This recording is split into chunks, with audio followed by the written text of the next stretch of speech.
Changeling Core is another Goblin Core inspired aesthetic, but tailored more towards the neurodivergent community. The general gist of it is that since the neurodivergent people sometimes sadly feel alienated from society, going into secluded nature is an opportunity for them to truly be themselves without judgment. According to the creator, some examples of this would be to collect and organize random stuff you find in the woods, wandering off in the woods and just daydreaming, and just running around barefoot. The aesthetic is considered a subset of ᗩEᵽcore, which is why there's a lot of frolicking around in nature. This inspiration was because in the past, many parents would see their neurodivergent child and refuse to believe that this was actually their child, believing that their child was swapped with a fairy or changeling. This aesthetic is meant to somewhat reclaim that harmful old belief, as well as other negative stereotypes about neurodivergence, meaning that the changeling core aesthetic is considered exclusive to this specific community. This is just an aesthetic about anything physically hot, so hot that you can see the heat physically in one way or another. There are multiple sub-aesthetics that fall under this. One is Lava Wave, which is about images of magma, lava, and volcanoes, and just how cool they all look. I guess not cool, but you get the point. Next, there's City Heatwave, which is about how hot cities get on certain summer days. The sun beats down between the tall buildings, trapping the heat. The sidewalk is sizzling, railings burn to the touch, and manholes are steaming. If you've lived in a city or just been to one on a hot day, this one should resonate with you. Other sub-aesthetics include Summer, Tropical, and Desert Wave, all of which we've already covered before in their own entry. Black hole memes are images which are so extremely altered and edited that they become undecipherable and could just be considered straight up destroyed. This is typically considered the most extreme form of altering memes, going far beyond even nuked memes. Typically, they are altered to look like glitches and fractal patterns, giving it a very artistic feel. The primary community is on the subreddit Black Hole memes, where people share their creations, typically with a caption stating what the original unedited image was. Truly a bizarre yet intriguing aesthetic, and I personally really like it. Once again, I can't actually say the word or show anything related to it, but know that the missing letter in the word is Z, and you should know what I'm referring to. So unlike Fashwave, which we talked about earlier, this aesthetic is surprisingly not promoting that ideology. In fact, some can say it even opposes it. This aesthetic was started in the late 1960s and early 1970s by rebellious teens and punks. These groups of people didn't support the political ideology, but instead would just use their iconography to shock the status quo. Supposedly, they didn't believe that anybody would actually believe this ideology anymore, and that the images would just remain historical, which is why they thought it would be okay to use these symbols. Unfortunately, they were very wrong. The aesthetic is still used somewhat sparingly today as a way to associate something in media with this group, automatically creating the understanding of evil within the audience. However, due to the offensive nature of these images in society, I hope nobody actually tries to adopt it, because not only would you be extremely stupid, you'd also be associating yourself with the actual people who believe in this ideology. Sizz is an aesthetic which prioritizes distortion and grainy noise to invoke a mood in an image.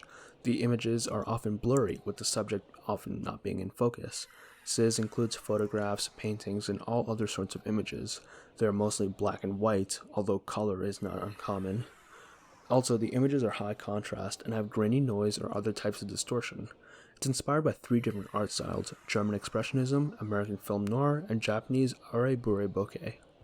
It's a very experimental aesthetic, and rather than adhering to rules of a specific style, it encourages artists to focus on composition and how the image feels rather than what it shows. Because of this, it's hard to explain in words.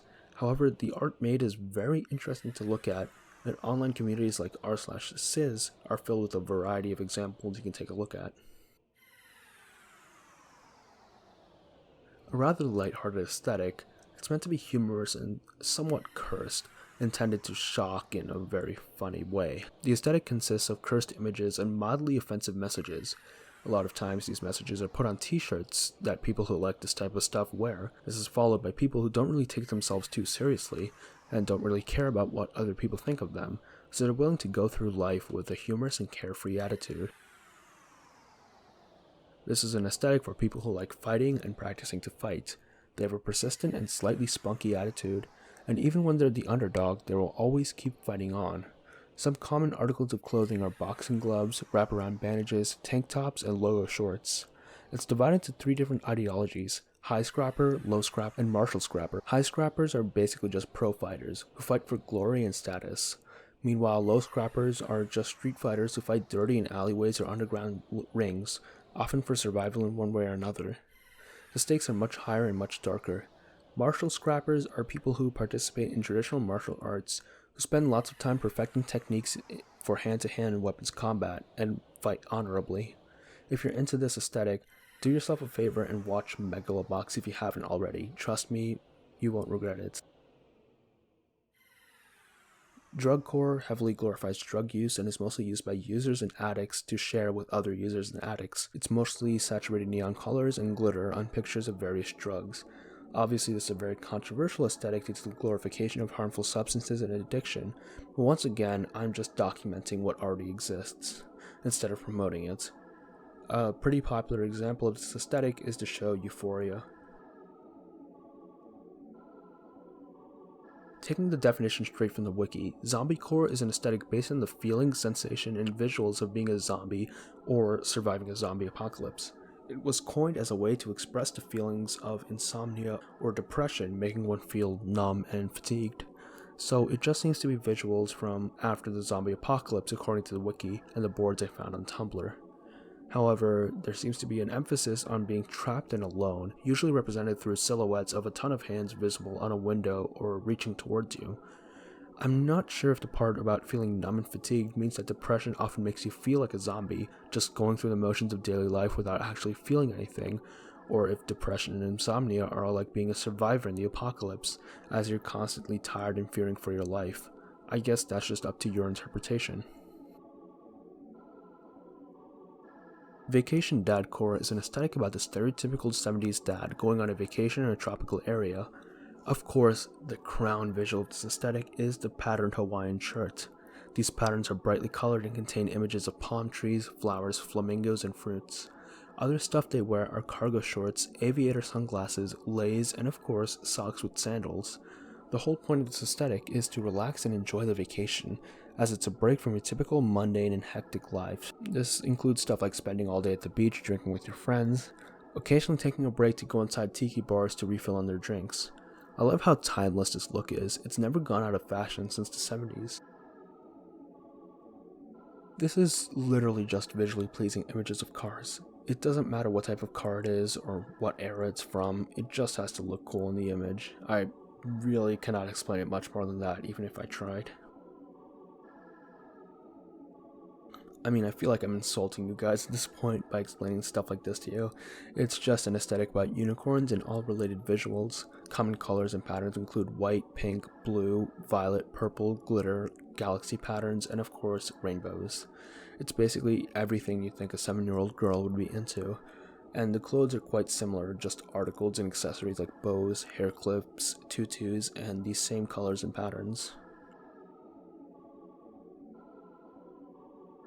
Dullcore is meant to visually represent everything that is gray, drab, and dismal. It's supposed to represent a world where all hope and creativity is lost, and all that remains is a depressing husk.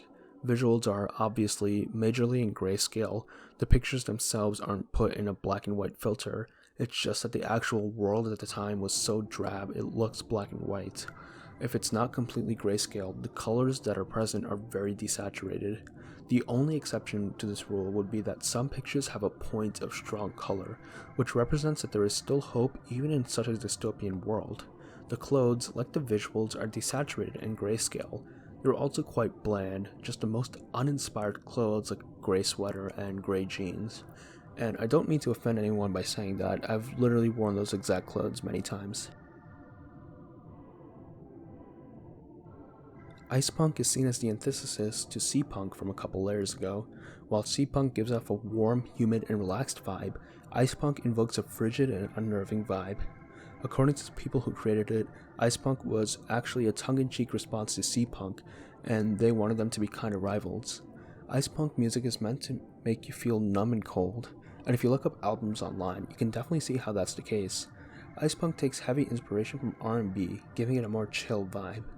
However, Icepunk is definitely less popular than Seapunk, as songs, even by the founders of the genre, seem to average only around 100 views, as opposed to Cpunk's 100k views. I guess that's why Icepunk's so far down. Visually, Icepunk is similar to Cleancore, featuring colors like blue, mint, cyan, white, and even purple. It feels very cool and sanitized, which makes sense for a sterilized frozen landscape. Fashion-wise, Icepunk doesn't really have any in real-life fashion, but theoretically, it features a lot of the colors mentioned before, as well as holographic and plasticky see-through materials. The outfit is often worn with clothes suited for winter, like boots, parkas, and ushankas for obvious reasons. This is a general aesthetic for all things sparkly and glittery, so stuff like loose glitter, sometimes in the shape of stars and hearts, sequins, sparkly makeup and clothing, as well as shine effects all come under Sparklecore. The colors are all very vibrant, with pink, blue, white, and lilac being common. As this is a mostly feminine aesthetic, the fashion leans that way, with sequin embedded clothes and sparkly skirts and makeup. Cagole refers to a French style of woman who is loud, promiscuous, and typically don't act the brightest or with the most common sense. While they're a laughingstock for most people, some still respect them for being independent women who don't care what others think of them. They typically have straightened hair worn blonde, lots of makeup, and revealing clothing. Sacrecore is an aesthetic which takes the traditional Christian notion that certain groups are sinful and reclaims it. These groups of people include divorcees, those who are disabled or mentally ill, those who have abortions, and those who are queer. Sacrecore is about treating everybody with respect and kindness. The visuals and fashion can be of two kinds. The first fully embraces the fact that Christians believe that these groups are of the devil and belong in hell, so they include devilish and satanic imagery in these images and outfits. The other type tries to put a different approach upon religion and claims that modern institutions preach hate, while originally they were meant to love and accept everybody. So this combines Christian symbols with the symbols of the different groups we mentioned before. The aforementioned visuals can also be combined with punk visuals and clothing. Selkiecore is an aesthetic about the mythological creature known as Selkies, who are a northern European mythological creature. Selkies mostly take the appearance of seals, but are also able to turn into a human. The stories revolving around these creatures typically involve a sailor forcing a Selkie to permanently transform into a woman to marry them. However, the aesthetic also involves other northern European ocean-based folklore. It's mainly about the mystery and hostility of the Northern Ocean, with the cold grey waves crashing against the rocky crags. Joyride the aesthetic is actually different from the typical connotation we give to Joyride. Typically, we think of joyrides as loud and energetic, where you speed down the streets in a convertible on a sunny day with the top down, blasting music. However, the aesthetic describes it as much more introspective and therapeutic, as it's about taking drives alone at night or in the rain. It's basically about taking a small break from your life, simply going out in a car and shutting your brain off for a couple of hours, enjoying the sights and sounds of driving. It's especially amplified in the rain at night, with the raindrops pattering on the roof of your car and the lights outside twinkling because of the moisture. Voidpunk is a visual aesthetic which is about people reclaiming how they're perceived as not human. To clarify, it refers to people having their identity erased or ignored. This is typically used the most among Aero, Ace, and non-binary communities. Visually, the four most common colors are black, white, green, and purple, with some blues. Effects like glitching and distortion are also common. The biggest part of this aesthetic is called the void sona. These personas are based off of cryptids, robots, and other things which are mysterious and definitely not human. Overall, it's hard for me to explain because the visuals are ultimately based off the personal experiences of the people in these communities. Finally, an aesthetic which resonates with me. Dayscore is about sleepless nights and watching as the clock ticks closer to the morning, until eventually the night becomes the next day. Sounds quite similar to my situation right now. There really is something special about those nights. Like, it'll be 11 p.m. and you're kind of excited to be undisturbed for the next several hours, either studying or gaming or reading the dim lights of the night. Time seems to be frozen for that time, as the entire world around you is asleep. But as the morning creeps closer and closer and the sun finally rises, you realize that soon, you'll have to return to the hustle of daily life, and that your surreal late-night session has come to an end. And in horror, you realize that not sleeping was a mistake that you will pay for dearly during the day. Visually, the aesthetic contains a lot of dark rooms at night, with the blue lights of monitors. Other visuals include beds and blankets, books and coffee, and a window looking to the night outside. Soggy is an aesthetic which relates to the wet outdoors, like swamps, bogs, and even just the outside after the rain. This aesthetic also refers to the animals you find in soggy environments, like worms, slugs, snails, and frogs. The clothing is just clothing you'd wear to be comfortable in this wet environment, like raincoats, bucket hats, and shorts. From my research, it appears that there are two different versions of Applecore. The first version is similar to aesthetics like Cottagecore and Honeycore. It's very bright and happy, and is about apple picking and picnics where you eat apples or apple-derived food like apple pies, tarts, or apple juice.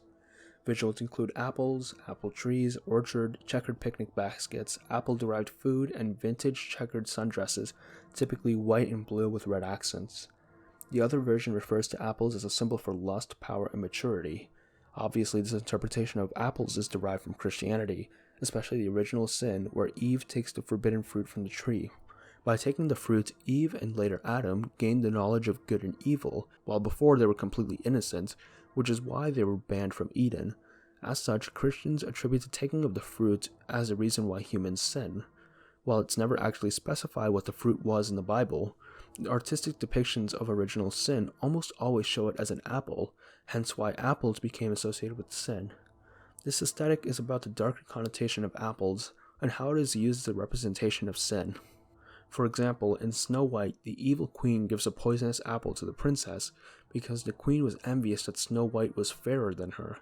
Another example is the heavy use of apple imagery in Death Note, a show where the main character wishes to be a god who rules over the world, which ties back to how Eve ate the apple to gain the same wisdom as God. Visuals here are just pictures of apples, but dark and mysterious, I guess. Stripcore is an aesthetic about strip clubs. It typically just features images of neon signs, poles, glow-in-the-dark clothing, and luxurious interiors. It's similar to clubcore, except, well, it's a specific type of club. This is an aesthetic about hiking in clothes you would wear while hiking. Honestly, there's been so many nature-related aesthetics that I'm kind of getting tired covering them, and I'm sure you guys probably feel the same. So I'm not going to go too much in detail. Visuals include mountains and trails. Fashion is hiking gear like boots, windbreakers, and cargo pants in natural tones. Kid science refers to the dressing up of scientific concepts to make education seem more fun to young children. It's basically just pop science, and if you went to elementary school somewhere in a Western country, you should be quite familiar with this type of content. The most obvious example of this is Bill Nye the Science Guy. The show's visuals are very iconic, with Nye's lab coat and bow tie and his cluttered lab filled with different contraptions for experiments. Also, its fast-paced editing, funny jokes, and variety of segments made it extremely popular with kids everywhere. I mean, every kid in the classroom absolutely loved when the sub would wheel in the TV to put on Bill Nye. There were also a bunch of other shows which fall under kid science, like The Magic School Bus and Wildcrats. The aesthetic is used beyond TV shows, as kid science museums, educational books, and scientific kits all feature this bright style. The visuals are very bright and saturated, with it being specifically designed to appeal to children. Therefore, while all branches of science are covered, the ones which most kids think are cool are emphasized, like astronomy, paleontology, geography, and even human anatomy and chemistry to an extent. Visuals include lab coats, goggles, beakers filled with colorful liquids, telescopes, space models, dinosaur fossils, model volcanoes, and anatomy models. The whole point is to get children interested in science at an early age, and it has worked extremely well. Tech emo, also known as technical scene, is an aesthetic that's a mix between dark goth or emo culture and technology of any kind. It's been around since the 80s, and to be frank, it's just depressing pictures of various technology. That's really it. However, this genre seems to have more presence in music, as it is defined by typical punk and emo songs, but with chiptune effects. Also, a lot of Vocaloid and other voice bank music have this kind of themes, so they're also included as a part of tech emo. Artistikelingen, if that's how you pronounce it, was a Dutch subculture in the 1950s. It mainly consisted of teenagers who were into art, philosophy, and French literature who dressed in dark clothes. Bibliopunk is a subgenre of punk focused on reading in libraries. The punk part is derived from the fact that books are widespread sources of information and knowledge, and often represent freedom of information. And of course, libraries are locations where these books are available free of cost, fully for the service of the public. That's a very punk thing, to provide everybody education and literature regardless of background, and consisting how important education is to achieving equality in society, as it not only facilitates upper mobility, but also exposes readers to different ideas and expands their worldviews. It's very self-explanatory as to why they would find themselves at home in the punk community.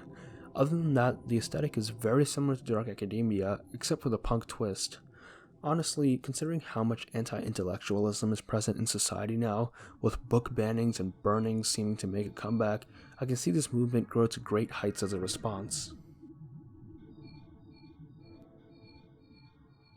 Gadgetpunk revolves around pieces of technology and fiction which are unfeasible in reality, but are fun to imagine.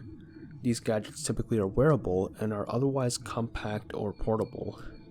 The actual gadgets themselves are creative in their uses, and they're almost always made by the person using them, so they have a thrown together look. Examples of Gadgetpunk can be found everywhere in fictional media.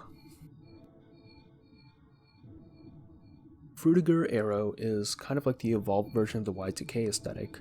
Like Y2K, it's very shiny, glossy, and features a lot of round shapes and bubbles.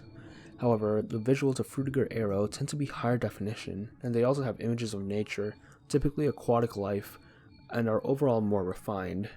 It includes a lot of saturated bright colors. It's described as a transitory phase between Y2K corporatism and modern corporate minimalism. Basically, it's the entire Windows 7 era of technology and corporate art.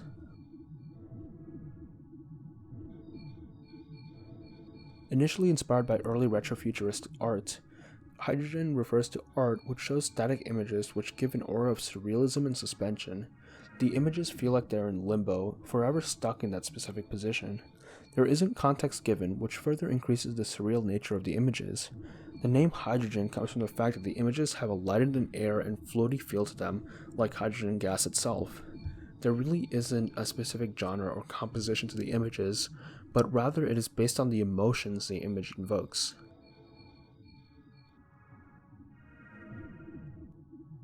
Similar to cyberpunk and biopunk, nanopunk explores a potential future where the government or some other oppressive force uses the technology to oppress the population. In this case, it explores how the relationship between the government and people would be affected by nanobots.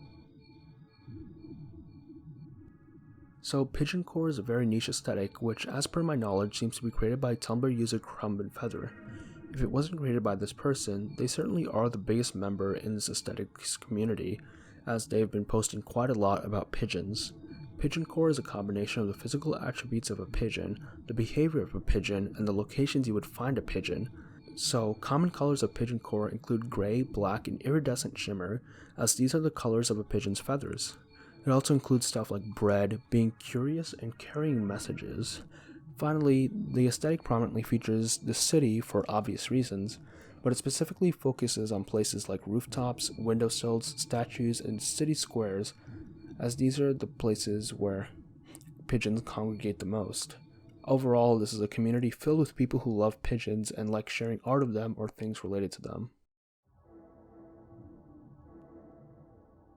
Trashcore is an aesthetic about anything decaying, rotting, abandoned, or thrown out. Basically, anything that would be at home in a landfill or an abandoned building is a part of this aesthetic. Animals who are often found around trash like raccoons, rats, and opossums are also part of this aesthetic. The fashion consists of ripped clothing which is either made at home or thrifted. A lot of the clothes and accessories are so worn down that it isn't fashionable anymore, even by those who are into vintage looks. It should literally look filthy and falling apart, so that anybody who isn't into this look should not like the clothing you're wearing. Monkeycore is a romanticization of New England or the northeastern United States. It can be considered a subset of Americana. It heavily features maritime activities and locations as well as small and cozy towns. The look of the visuals and people tends to be timeless, as these small towns change minimally over time. Honestly, as someone who's lived in the Northeast my entire life, this aesthetic is very dear to me.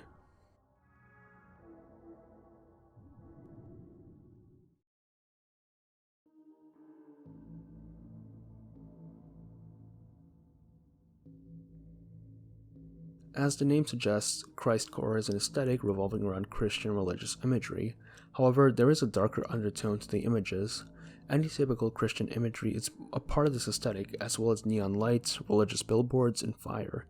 The fashion prominently includes lace, leather, plaid, and boots, and the aesthetic also features Christian rock heavily.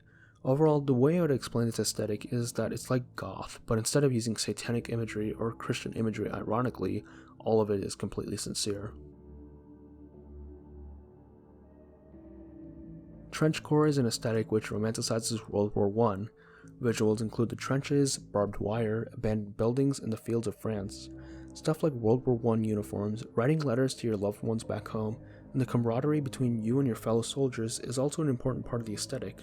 This reminds me of a mobile game I used to play. I forget the name of it, but I really liked it. It was the Zen flying game where you fly a World War I era fighter through this surreal and infinite course while peaceful music played in the background. And while you played, you tried to dodge obstacles and collect these pieces of letters. You'd read the letters, which would slowly form a story about a pilot and his lover dealing with life as a war started to brew.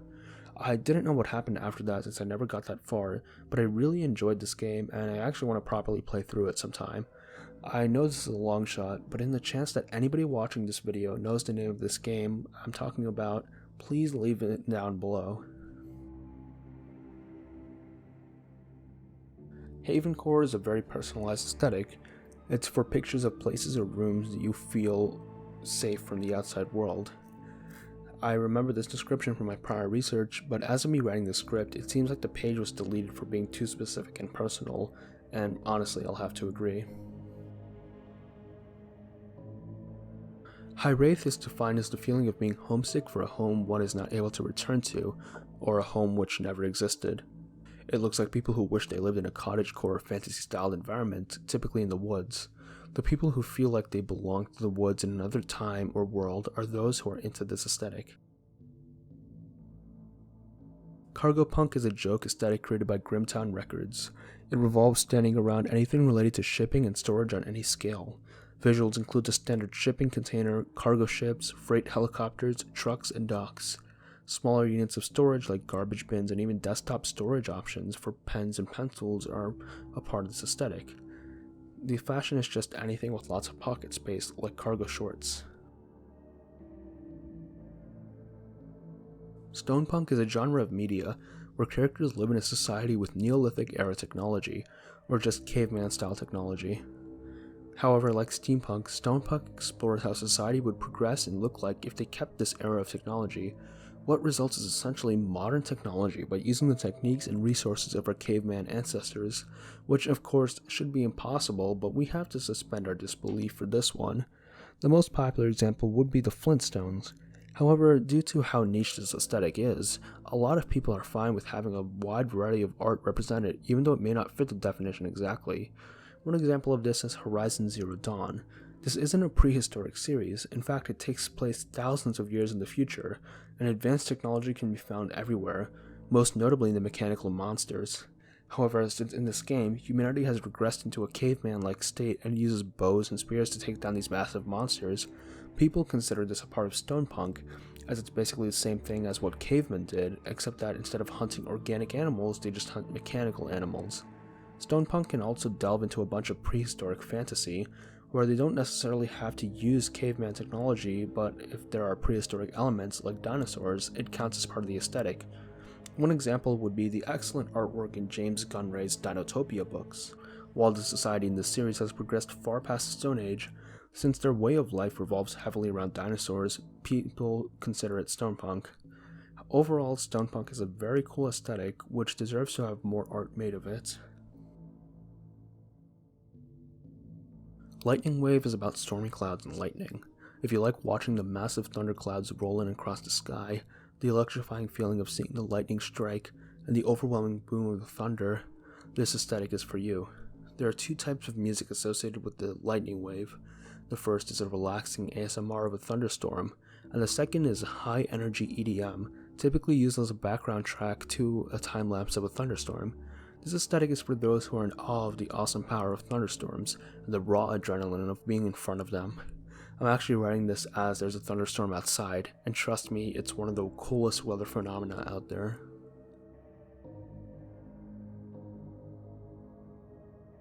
Rollerwave was created as a response to Vaporwave, as Rollerwave wants to do for the 70s as Vaporwave does for the 80s. The name comes from the 1970s film Rollerball, which is a science fiction dystopian film, but it's relevant since the world it takes place in still oozes the 70s flair. However, unlike Vaporwave, Rollerwave doesn't necessarily romanticize the 70s or pair it with cool neon visuals. It instead wants to depict it as realistically as possible. So it just depicts what day-to-day business would be like in the 70s, a typical middle-class experience of department stores, clothing, and mundane office buildings. It's meant to critique how Vaporwave views the 80s in rose-tinted glasses, where at the same time Rollerwave only views the 70s from a middle-class perspective. Sure, while there is a darker undertone from all the underlying political and economic tension of the 70s, the look back is mostly positive and light. Also, this seems to ignore the fact that Vaporwave itself is an ironic criticism of 80s consumerism.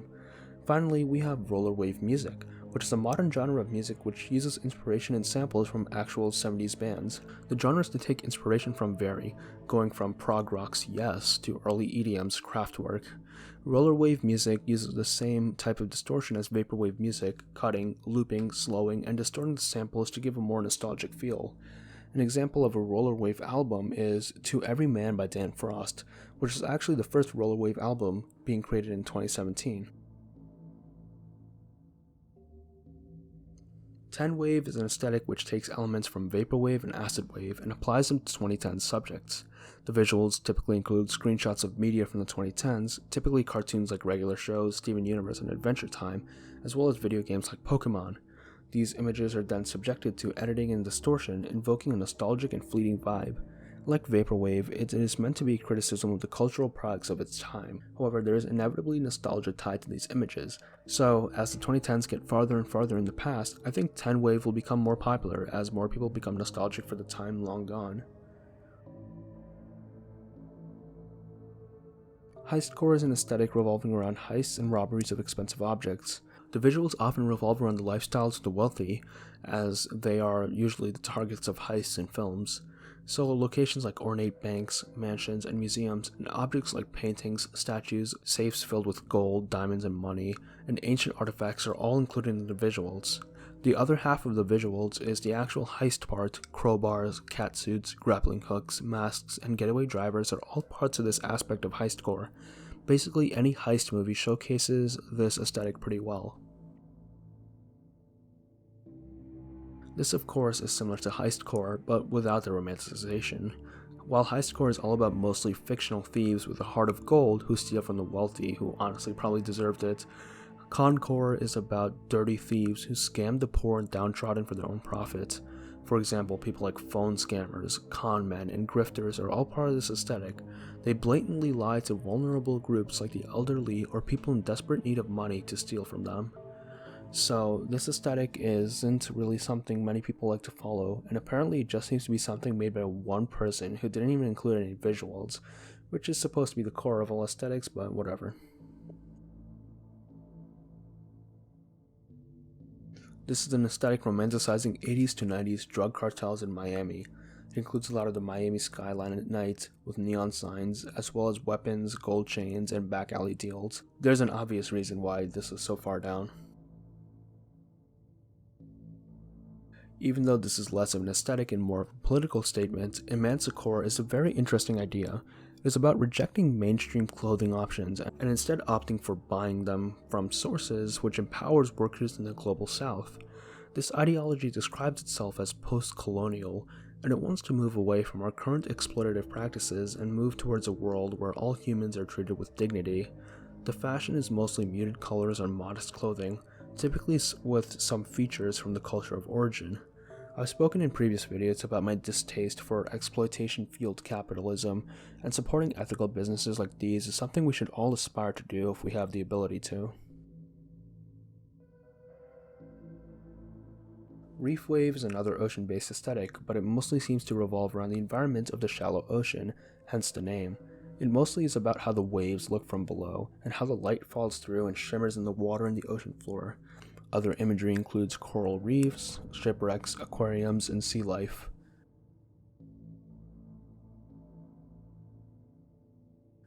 Hermaphroditus is an aesthetic based on the Greek god of the same name. Simplified, the story is about how he fused with a female nymph within a lake, thus becoming androgynous. Hermaphroditus is meant to romanticize trans, intersex, and non-binary bodies and depict them in the style of Renaissance paintings, specifically those of Greek mythology, so it has a very soft and ethereal visual style, like Renaissance paintings of angels, with lots of clouds, golden lights, white and flowy clothing, fountains, and flowers.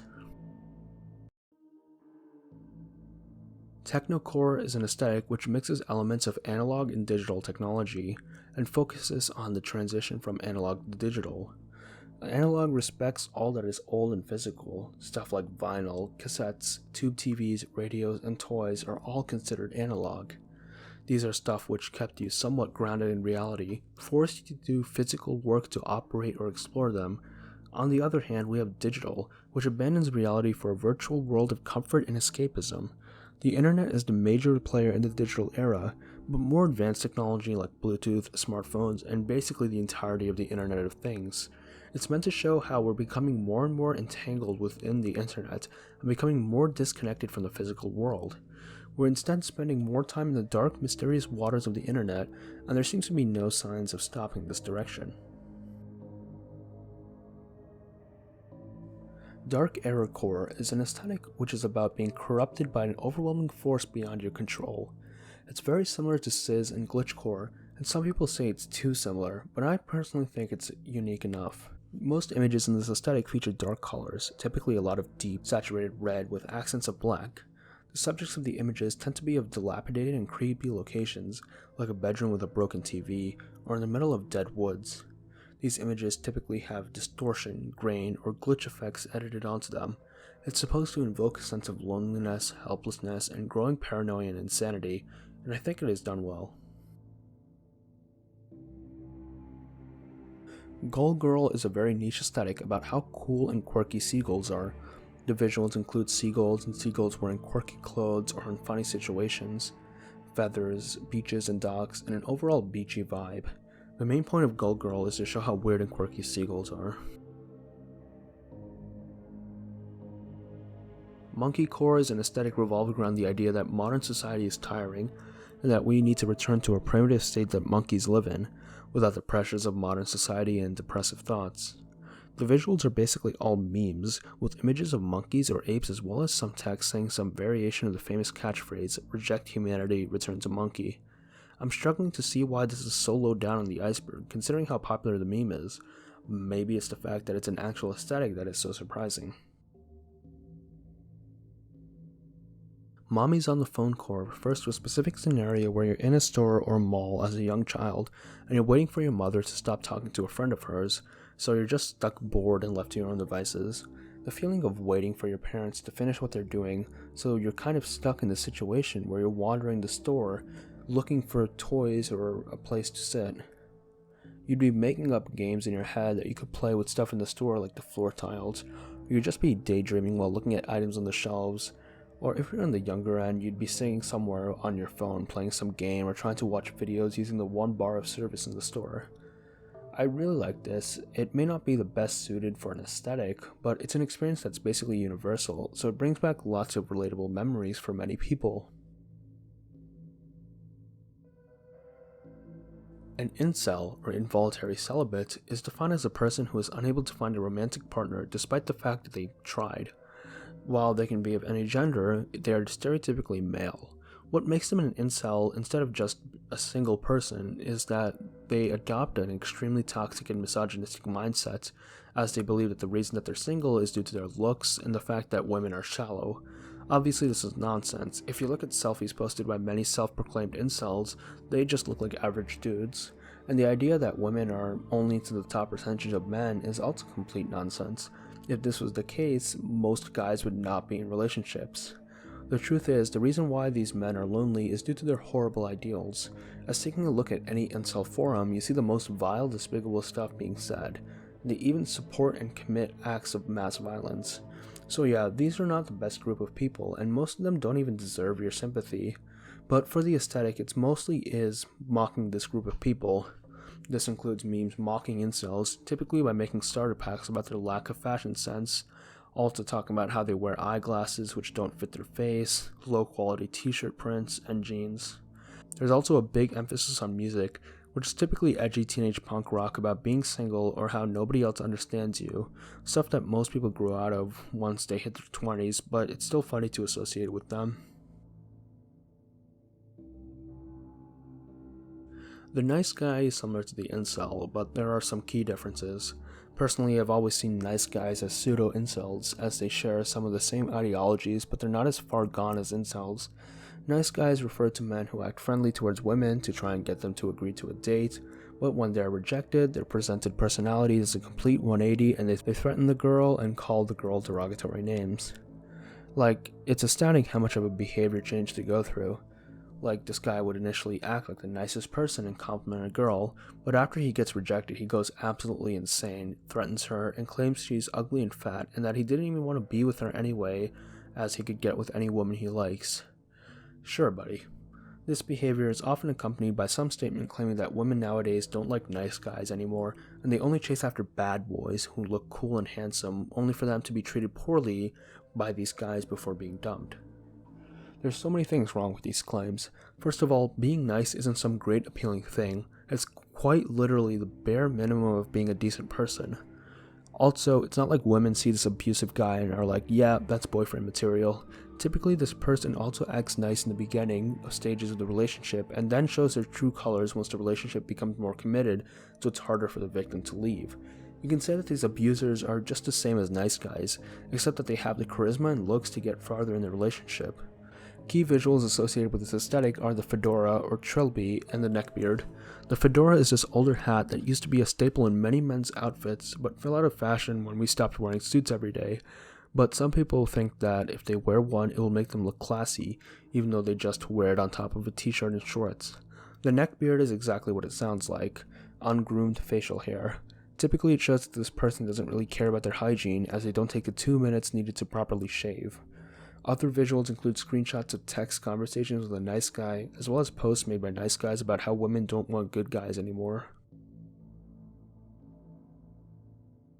Web creep is an aesthetic surrounding internet creepypastas, dark web browsing, and other true crime or lost media mysteries. It's kind of a mix of Dayscore and cryptidcore, and it refers to times when you're going down internet rabbit holes late at night and investigating mysteries. This aesthetic needs to be fleshed out a bit more, as the visuals described are literally just Dayscore, but I think that it's really promising because I've done the same exact things and know how nice and surreal it feels. Karencore is a joke aesthetic which is about the looks and activities of a stereotypical Karen. A stereotypical Karen is a middle-aged white mom who lives in an upper-middle-class gated community and is extremely entitled. The most prominent example of this is if service at a restaurant or store is not exactly to her taste, she would make a big deal out of it and demand to speak to the manager to get people fired. Or when she is confused due to one of her children behaving poorly, she denies that her children can do any wrong and instead blames another party like a teacher.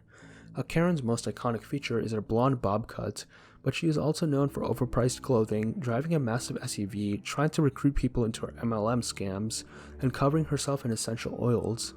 Karens are obsessed with money and status, and will do anything to ensure she appears respectable to her peers, which means buying a lot of tacky, overpriced, and basic things to fit in.